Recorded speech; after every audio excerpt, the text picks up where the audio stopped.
Good morning विद्यार्थी मित्रांनो. आज आपण SYBSW या वर्गाचा मी तुम्हाला इंट्रोडक्शन टू इंडियन कॉन्स्टिट्यूशन म्हणजे भारतीय संविधानाची ओळख हा विषय मी तुम्हाला शिकवणार आहे. या विषयाची आपण आज परिचय करून घेणार आहोत.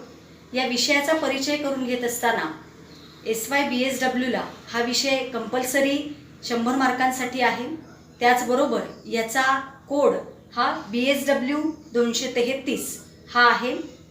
त्याचबरोबर आपण याला एकूण 6 युनिट आहेत आणि या 6 युनिटचं आपण इंग्लिशमधून मराठीत त्याचं आपण भाषांतर बघणार आहोत की जेणेकरून तुम्हाला प्रत्येक संविधानामधील प्रत्येक संकल्पना प्रत्येक मुद्दा तुम्हाला समजायला सोपा जाईल.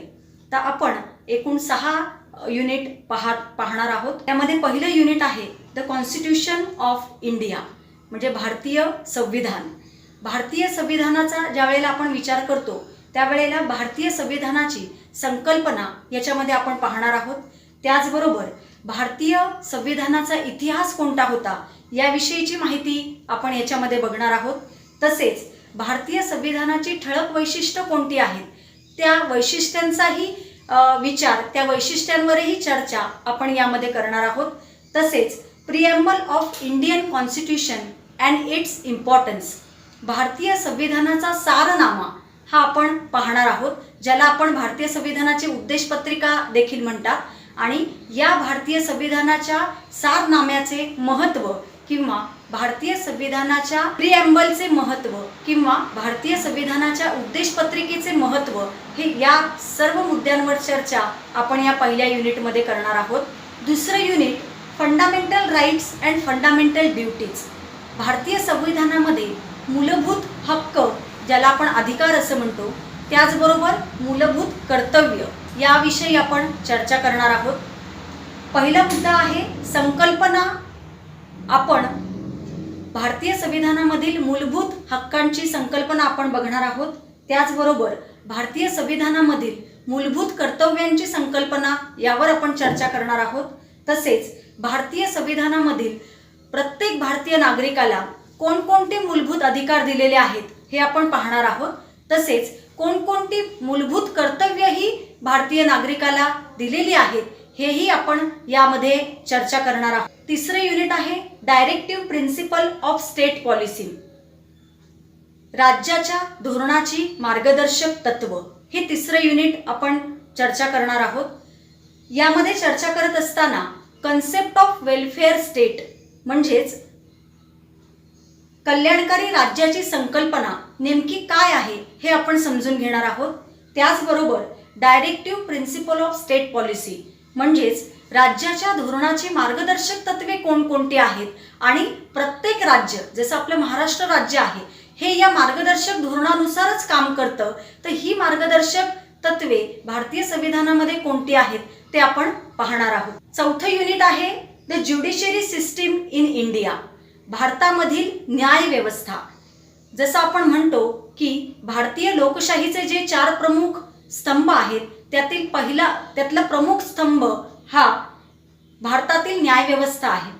त्यामुळे या युनिटमध्ये आपण भारतीय न्याय व्यवस्थेची संकल्पना यावर चर्चा करणार आहोत.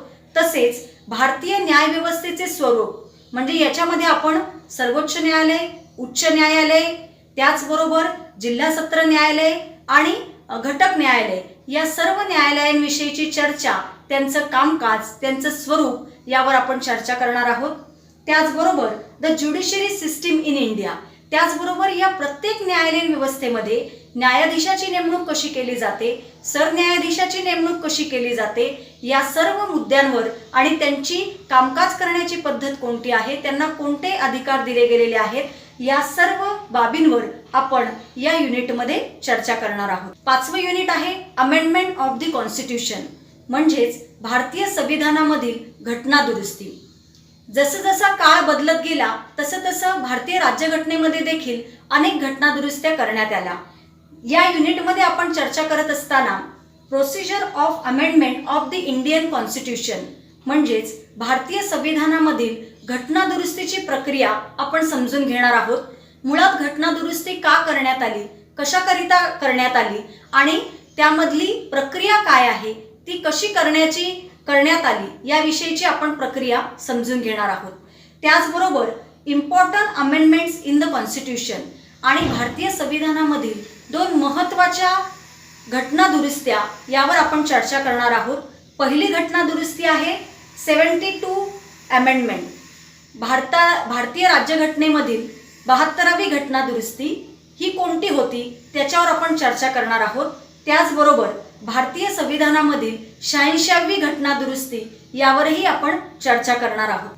आणि आपल्या या सिलेबसमधील या SYBSWच्या अभ्यासक्रमामधील शेवटचा जे युनिट आहे ते आहे कॉन्स्टिट्यूशन अँड लीगल एड, म्हणजे भारतीय संविधान आणि कायदेशीर मदत. त्यामध्ये आपण कन्सेप्ट ऑफ लीगल एड म्हणजे कायदेशीर मदत किंवा कायदेशीर सहाय्याची संकल्पना आपण समजून घेणार आहोत. नीड फॉर लीगल एड, कायदेशीर मदतीची गरज नेमकी काय आहे आणि आजच्या काळामधली त्याची गरज काय आहे हे आपण समजून घेणार आहोत. त्याचबरोबर डिस्ट्रिक्ट लीगल सर्व्हिसेस अथॉरिटी म्हणजेच जिल्हा पातळीवरील कायदेशीर सेवांचे अधिकार किंवा ज्या अथॉरिटीज आहेत त्या आपण समजून घेणार आहोत. त्याचबरोबर PIL ज्याला आपण म्हणतो पब्लिक इंटरेस्ट लिटिगेशन, म्हणजे ज्याला आपण मराठीत जनहित याचिका म्हणतो, तर ही जनहित याचिका म्हणजे नेमकी काय, कुणाला जनहित याचिका कोर्टामध्ये सादर करता येते याविषयी आपण माहिती घेणार आहोत. त्यामध्ये जनहित याचिकेची अर्थ आपण पाहणार आहोत. त्याचबरोबर जनहित याचिकेची संकल्पना यावर आपण चर्चा करणार आहोत. तसेच जनहित याचिकेची प्रक्रिया नेमकी कोणती आहे हेही आपण यामध्ये पाहणार आहोत. तसेच जनहित याचिकेची आजच्या काळामधली गरज नेमकी कोणती आहे हे सर्व आपण पाहणार आहोत. या सर्व 6 युनिटवर आपण या SYBSWच्या अभ्यासक्रमामध्ये भारतीय संविधानाची ओळख या विषयाअंतर्गत आपण चर्चा करणार आहोत. मला खात्री आहे की आपण या सर्व बाबींवर चर्चा करण्यासाठी आपण सर्व माझे व्हिडिओ नक्की पाहाल आणि नक्कीच आपण प्रत्येक संकल्पना, प्रत्येक मुद्दा आपण समजून घेताल. आपल्या सर्वांचे मनपूर्वक धन्यवाद.